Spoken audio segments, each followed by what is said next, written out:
शुभ प्रभात विद्यार्थियों। मेरे यूजी के विद्यार्थियों, सेमेस्टर 6 आपका इलेक्टिव पेपर DSC 3 लेकर मैं आई हूँ, जो पूरा पत्र ही अनुवाद पर केंद्रित है।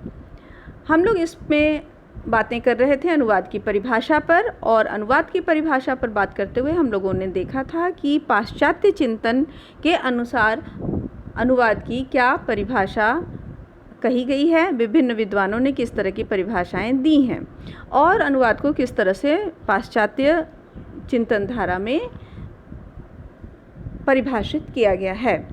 आज हम लोग देखेंगे कि उन परिभाषाओं के विश्लेषण से क्या बातें निकलकर सामने आती हैं, क्या निष्कर्ष निकलकर सामने आते हैं। हम लोगों ने अनुवाद की परिभाषा पढ़ी थी, आपको याद होगा। आज हम लोग बात करते हैं कि इसकी क्या विवेचना है। अनुवाद में अर्थ पक्ष तथा शैली पक्ष दोनों को महत्व देने के साथ साथ दोनों की समतुल्यता पर भी बल दिया गया है। आप ध्यान दीजिए, इसमें कहा गया है कि नोएडा ने अनुवाद में अर्थ पक्ष तथा शैली पक्ष दोनों को महत्व देने के साथ साथ दोनों की समतुल्यता पर भी बल दिया है। यानी दोनों को उन्होंने महत्व दिया है, अर्थ पक्ष और शैली पक्ष। अर्थात कहने का अर्थ ये है, विद्यार्थियों ध्यान से समझिए, कि किसी भी पाठ का या किसी भी सामग्री की, साहित्य सामग्री की या सामग्री की का जब अनुवाद किया जाता है तो अनुवाद करते समय दो बातों को ज़रूर ध्यान में रखा जाता है कि उसका अर्थ, जो लेखक, जो मूल पाठ में जो बात कही गई है वही अर्थ अनुदित पाठ में भी आना चाहिए, पहली बात।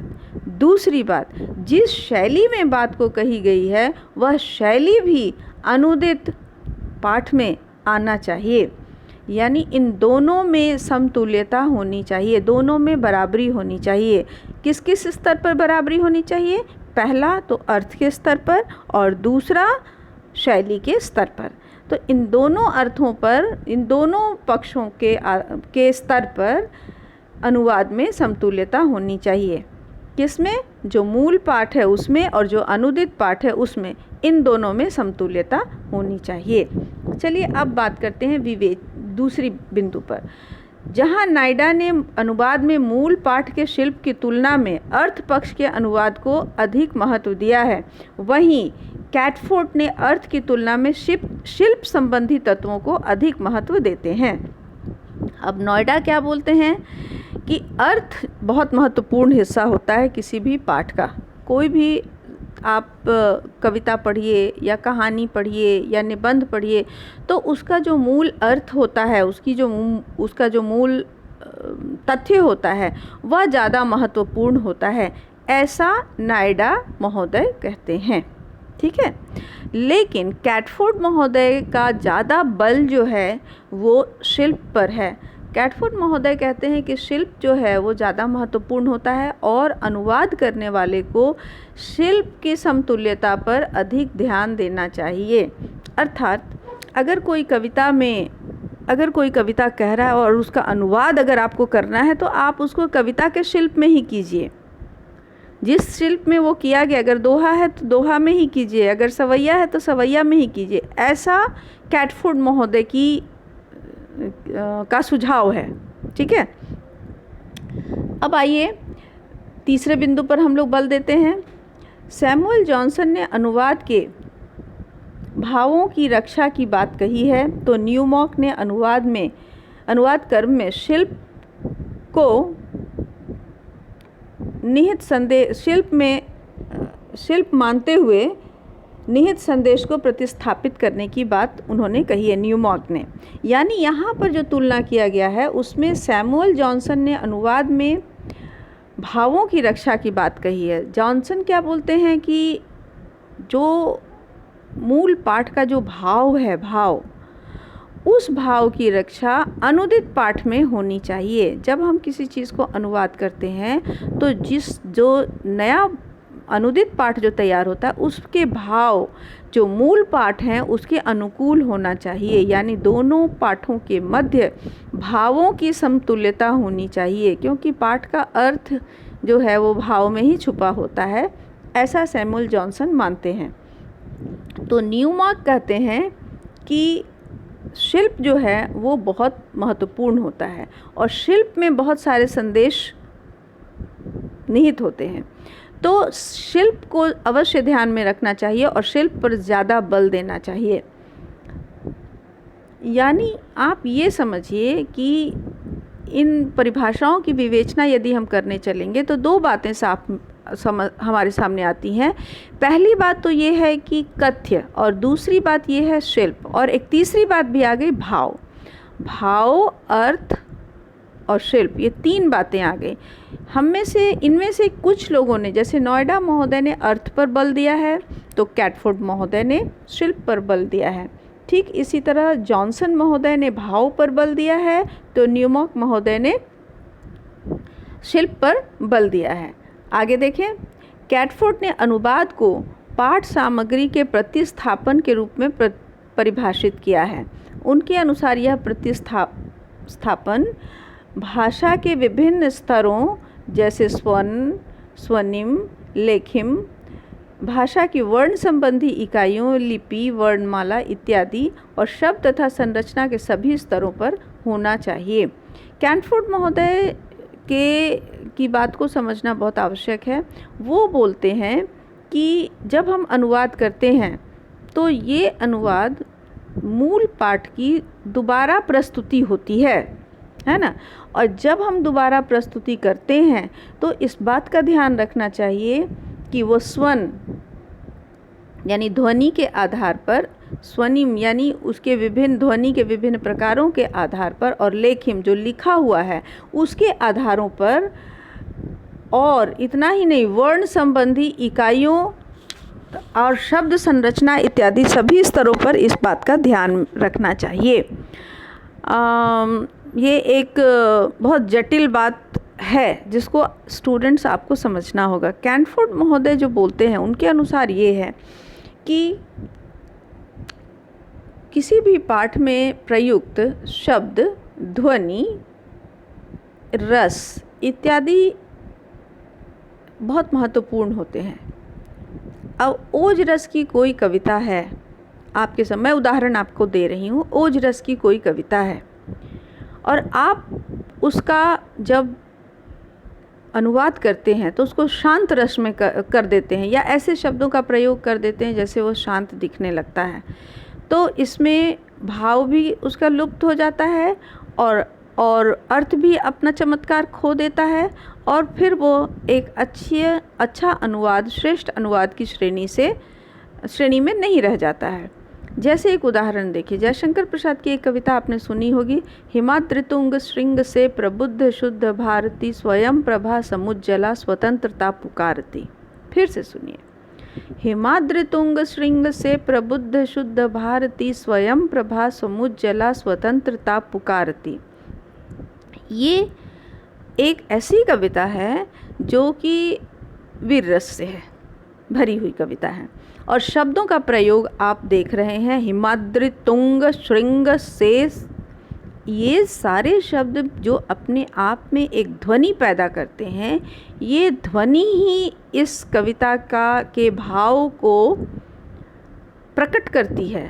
अब जब हम इसका अनुवाद दूसरी भाषा में करने चलेंगे, अंग्रेज़ी में करें या फिर किसी और भाषा में करें, तेलुगु, तमिल, उड़िया, बंगला, किसी में भी कर सकते हैं। अब जब उन भाषाओं में हम इनका अनुवाद करने चलेंगे तो हमको ऐसे ही शब्दों की खोज करनी पड़ेगी, ठीक है। और अगर इस ध्वनि के समान शब्द बिना डालें हम ऐसे ही बना देंगे, ऐसे ही साधारण ढंग से उसका अर्थ लिख देंगे, तो वह निष्प्राण हो जाएगी और उसका प्रभाव ख़त्म हो जाएगा। तो इस बात को ही कैटफोर्ड महोदय ने कहने की कोशिश की है। मुझे लगता है आप उदाहरण से अच्छी तरह समझ गए होंगे। चलिए आगे बढ़ते हैं। नाइडा, कैटफोर्ड, न्यूमॉर्क तथा सैमुअल जॉनसन की उपयुक्त परिभाषाओं से यह स्पष्ट हो जाता है कि अनुवाद एक भाषा पाठ में व्यक्त संदेश को दूसरी भाषा पाठ में प्रस्तुत करने की प्रक्रिया का परिणाम है। अब ये विवेचना से हम लोगों ने किस निष्कर्ष पर हम पहुँचे? हम लोग इस निष्कर्ष पर पहुँचे कि नाइडा, कैटफोर्ड, न्यूमॉर्क तथा सैमुअल जॉनसन ने जितनी परिभाषाएं दी हैं उनके आधार पर हम ये बात कह सकते हैं कि जो एक भाषा में जिस बात को, जिस तथ्य को, जिस पाठ को हम रखना चाहते हैं, अगर उसी पाठ को दूसरी भाषा में उसी तरह से रखा जाए तो यह अनुवाद की प्रक्रिया होती है। ठीक है। हैलिडे अनुवाद की प्रक्रिया या उसके परिणाम के रूप में, अनुवाद को प्रक्रिया या उसके परिणाम के रूप में न देखकर उसे दो भाषा पाठों के बीच ऐसे संबंध के रूप में परिभाषित करते हैं जो दो भाषाओं के पाठों के मध्य होता है।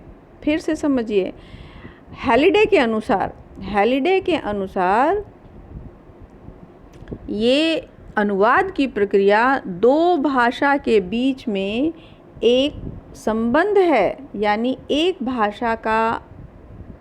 भाषा किसी को अपनी सामग्री दूसरी भाषा को देने का काम कर रही है और दूसरी भाषा पहली भाषा से लेने का काम कर रही है। इस तरह से यह लेन देन के अंतर संबंधों से अंतर्गुंथित एक प्रक्रिया है।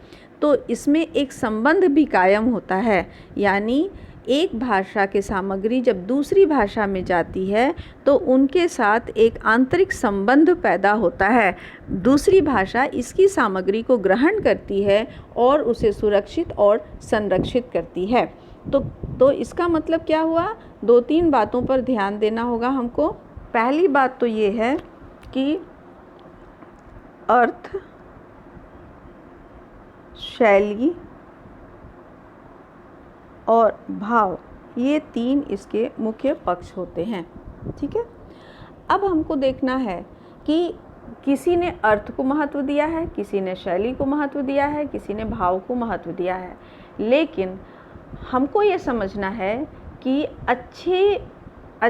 किसी भी अच्छे अनुवाद में अर्थ, शैली और भाव तीनों बराबर स्तर पर मूल पाठ और अनुदित पाठ में होते हैं। इन तीनों स्तर पर मूल पाठ और अनुदित पाठ जब एक साथ होते हैं, किस किस स्तर पर देखिए। पहला है भाव, दूसरा है अर्थ और तीसरा है शैली। इन तीनों स्तर पर क्या होना चाहिए? एक प्रकार की समतुल्यता होनी आवश्यक है। ठीक है। भाव का मतलब है उसमें निहित जो भावना है, संवेदना है। अर्थ का मतलब है जो तत्व है, जो उससे अर्थ प्रकट हो रहा है। और शैली का मतलब होता है भाषा, शब्द, वर्ण, ध्वनि, स्वनिम, लेखिम, स्वन, लिपि इत्यादि भाषा के शैली के अर्थ में माना जाता है। तो इसका मतलब यही हुआ कि भाव, अर्थ, शैली, इन तीनों स्तरों पर जब समतुल्यता अच्छी बनती है तब किसी अनुवाद को हम श्रेष्ठ अनुवाद के रूप में समझते हैं। ठीक है। यही इसका पूरा अर्थ होता है। इस विवेचना से हमने निष्कर्ष निकाला। अगली कक्षा में मेरे विद्यार्थियों हम लोग पढ़ेंगे भारतीय चिंतन के विषय में। आज इतना ही, और स्वस्थ रहिए, सुरक्षित रहिए और घर में बने रहिए। मेरे विद्यार्थियों, love you all the best everybody.